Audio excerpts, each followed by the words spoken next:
بلکہ اسی طرح جیسے IMF نے کہا کہ وہ پوری دنیا میں غربت کا خاتمہ کرنے اور پوری دنیا میں تجارت کو مستحکم کرنے کے لیے آسان اقتصاد پر قرض دینے والا ادارہ ہے، لیکن جب ان کو قسط نہ دی جائے تو یہ پھر اپنے اصلی ایجنڈے کی طرف لوٹتے ہیں اور بہت سارے مشکل اقدام کرواتے ہیں، جن سے پاکستان کے لوگوں کو مشکلات کا سامنا کرنا پڑتا ہے۔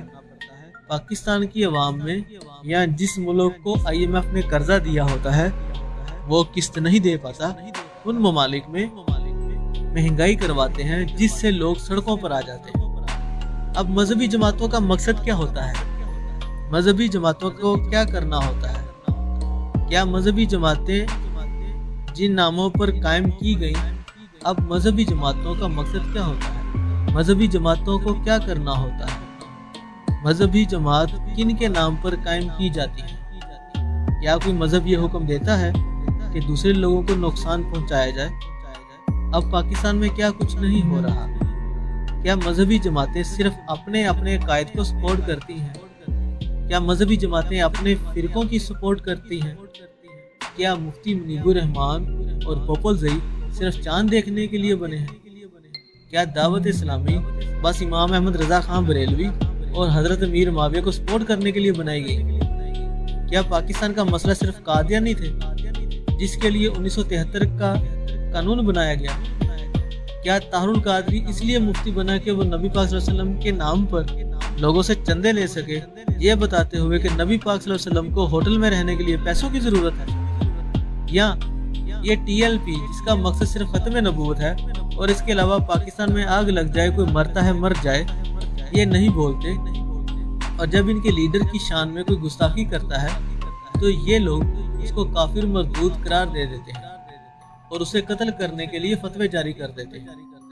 اگر یقین نہیں آئے تو آپ داتا صاحب میں ہونے والے ایک مجلس میں مفتی حنیف قریشی کا حال دیکھیں۔ ہم اگر حقیقت کو دیکھتے ہیں تو پاکستان کو بنانے میں علماء کرام کا بہت بڑا ہاتھ تھا، لیکن اب پاکستان اور پاکستان کی نسل کو تباہ کرنے کے لیے علماء کرام کے نام پر اور علماء کرام کے بھیس میں جو لوگ ہیں وہ دشمنان مسلمان اور دشمنان پاکستان ہیں۔ اگر میری بات غلط لگے تو دیکھ لیجئے کہ ماضی میں فضل الرحمان جیسے جسے عالم کہا جاتا تھا، اس کا کوئی کام بتا دیجئے جو اس نے اسلام کے لیے کیا ہو۔ اس کو تو جب بھی ضرورت پڑتی ہے مدرسوں کے بچوں کو وہ اپنے دھرنوں میں اعلیٰ کار بناتا ہے، اپنی ڈھال بناتا ہے۔ جب تک اس کی سیاست پر حرف نہیں آیا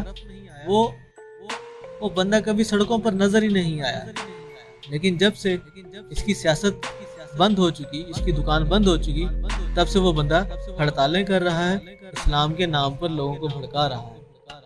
طاہر القادری کے خلاف پورا پاکستان ہو گیا تھا۔ کیا اس مقام پر پاکستانی عالم کی قدر بھول چکے تھے؟ کیا طاہر القادری عالم نہیں؟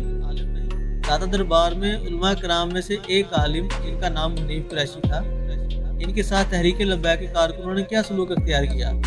کیا آپ کو پتہ نہیں؟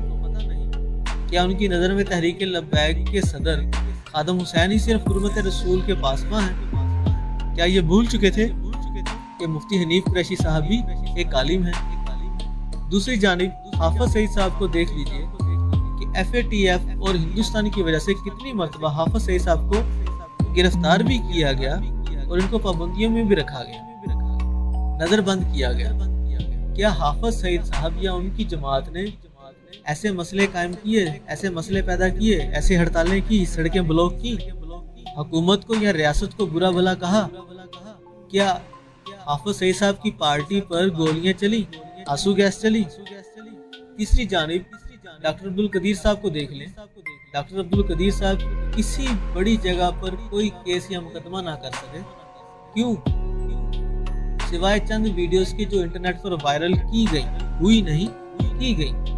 ان کے 2-3 ایسے انٹرویو کروائے گئے جن میں ان کو خستہ حال دکھایا گیا تاکہ جو لوگ دشمن پاکستان ہیں ان کو پتہ چل سکے کہ پاکستان کی حکومت ایسے لوگوں کو رکھنے کی متحمل نہیں جو لوگ انٹرنیشنل سطح پہ خطرناک ہیں۔ حالانکہ یہ ایک جھوٹ بولا تھا کہ ہم ڈاکٹر عبدالقدیر پہ پابندیاں لگا رہے ہیں یا حافظ سعید پہ پابندیاں لگا رہے ہیں۔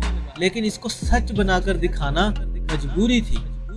اب ان سارے معاملات میں کیا حافظ سعید صاحب یا ڈاکٹر عبدالقدیر خان عاشق نہیں؟ کیا مفتی حنیف قریشی عاشق رسول نہیں؟ اگر محب وطن کی بات ہو تو میں سمجھتا ہوں کہ حافظ سعید صاحب اور ڈاکٹر عبدالقدیر صاحب حقیقی معنوں میں پاکستان سے عشق کرنے والے تھے اور ہیں، اور رہتی دنیا تک ان کا نام زندہ رہے گا۔ اب بہت سے معاملات ایسے ہوتے ہیں جن میں کچھ جھوٹ بولنے پڑتے ہیں، ان کو سچ بنا کر دکھانا پڑتا ہے۔ اب چونکہ ہم بے صبری قوم ہیں اور بے صبری قوم سے تعلق رکھتے ہیں، اس لیے ہم صحیح وقت کا انتظار نہیں کرتے اور وقت سے پہلے بولنا شروع کر دیتے ہیں، رونا شروع کر دیتے ہیں۔ بالکل اسی طرح کہ جیسے پاکستان میں ٹماٹر 300 روپے کلو ہو گئے، ہمیں صبر سے کام لینا چاہیے تھا، ہمیں ان کا بائیک آؤٹ کرنا چاہیے تھا، ہمیں ٹماٹر